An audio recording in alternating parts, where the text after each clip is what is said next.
Assalamualaikum warahmatullahi wabarakatuh. Perkenalkan, nama saya Ahmad Febri Kurnia. Di sini saya akan menjelaskan tentang struktur zeolit. Struktur zeolit ada 3 jenis. Yang pertama kristal polimer anorganik, dan yang kedua kerangka tehedral Al04, yang ketiga Si04.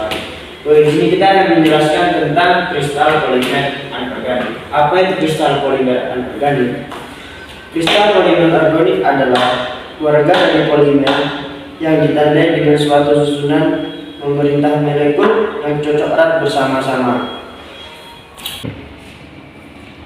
Kerangka tetrahedral Al04 adalah molekul dari suatu molekul yang memiliki 4 pasang elektron ikatan dan tidak memiliki pasangan elektron bebas. Lanjut, yang ketiga Si04. Si04 adalah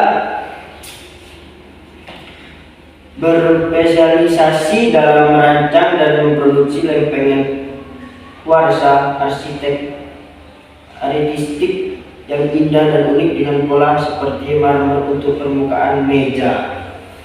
Oke, mungkin kita cukup untuk menjelaskan struktur zeolit, cuma ada 3 jenis. Oke, kita lanjut soal yang nomor 2. Sebutkan dan jelaskan keunggulan dan kegunaan nanomaterial perak. Di sini kita akan menjelaskan tentang keunggulannya. Keunggulannya adalah memiliki luas permukaan yang sangat besar dibandingkan dengan koetikal perak konvensional. Itu keunggulannya. Dan kegunaannya, nanomaterial adalah dalam produk-produk seperti pakaian, antimikrob, peralatan medis, dan bahan-bahan konsentrasi yang dapat membunuh bakteri dan virus. Nah, itu kegunaan dan keunggulannya. Oke, kita lanjut soal yang nomor 3. Kita lanjut soal yang nomor 3. Sebutkan dan jelaskan faktor yang mempengaruhi absorpsi. Yang mempengaruhi absorpsi itu ada 6. Yang pertama, waktu kontak. Waktu kontak adalah merupakan suatu hal yang sangat penting dalam proses absorpsi. Waktu kontak kemungkinan proses difusi penempelan molekul absorban berlangsung lebih baik. Lanjut, yang kedua, luas permukaan.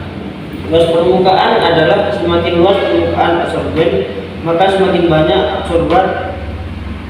absorban yang diserap sehingga proses absorpsi dapat semakin efektif. Yang ketiga, kelarutan absorban. Agar absorpsi terjadi, suatu molekul harus terpisah dari larutan senyawa yang mudah larut, mempunyai afinitas yang kuat karenanya lebih sukar untuk terabsorpsi dibandingkan senyawa yang sukar larut. Yang keempat, ukuran model absorban.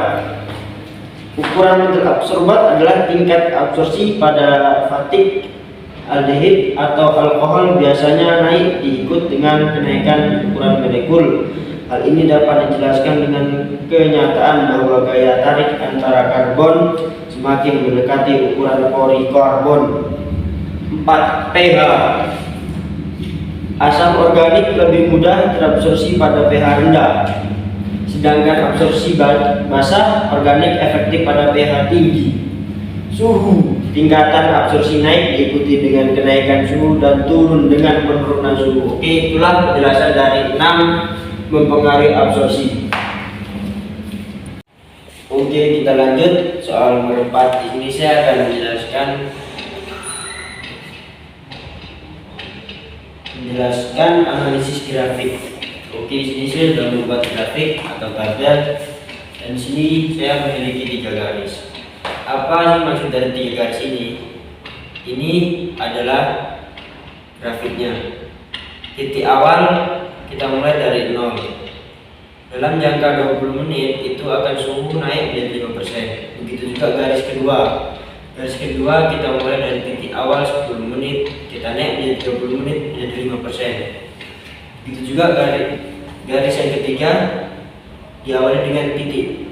Di awal titik 20 menjadi naik ke 40 menit sama seperti 15%. Jadi titik kedua itu sama, suhunya menjadi 5%. Misal 1 jam, suhunya kita lihat berbeda atau sama.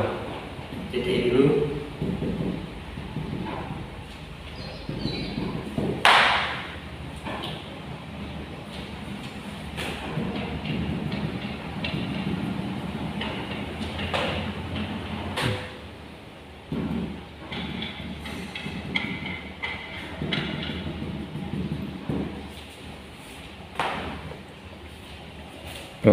Dalam waktu sejam itu suhunya naiknya berbeda-beda.